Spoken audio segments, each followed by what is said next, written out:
तुमचं नाव काय म्हटलं तुम्ही? देवाप्पा चौगले. देवाप्पा चौगले. आम्ही तिकडनं इकडं ईस्ट तोपर्यंत ह्यांनी वेट केले. किती तास झाला? 2 तास. 2 तास झाला बघा. आणि साप कशा ठिकाणी येऊन बसलाय आणि त्यांनी थिमेट मारलेत. ते पोरांना खूप प्रॉब्लेम होता ह्याचा. साप आला की मारायचं ते मारतात, पण अबे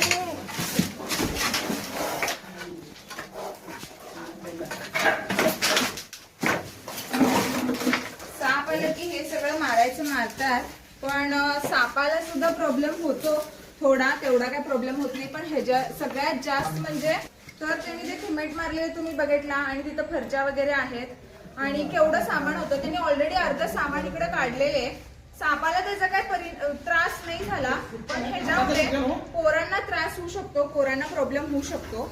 तर थोडी काळजी घ्यायला पाहिजे. आणि आम्ही किती उशीर झालो आलो आणि ह्यांनी एवढं वेट केले. आणि साप कुठे जात नसते. आम्ही जर थांबून लक्ष दिलं, आम्ही जर असं धीर ठेवलं तर काही साप वगैरे पळून जात नाही. जाणारे साप जाऊ शकतात, पण जरा असं जागा असेल तर तुम्ही पण घाबरून वगैरे फोन करायची गडबडीने गरज नाही आहे. फक्त बघत थांबला तरी आम्हाला साप आल्यावर भेटून जातो. खानापूरमध्ये आहे आम्ही आता सध्या. मी हे खानापूरमध्ये नाक पकडलाय आणि होनग्यामध्ये होतो. होनग्यामधून आम्हाला इकडे यायला आणि मध्ये मध्ये ट्रॅफिक पण होतं. आज असं पण कर्नाटक राज्योत्सव आहे, तर खूप गर्दी सुद्धा होती. आणि तिकडनं इकडे ईस्ट तोपर्यंत तरी हा साप कुठं गेला नव्हता, इकडेच होता.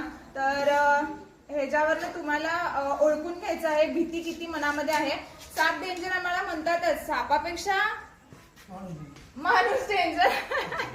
माझं सेंटेन्स त्यांनीच कम्प्लीट केले. तर कसा वाटला नक्की सांगा. आणि हा नाग आहे, विषारी साप आहे, बिनविषारी नाहीये.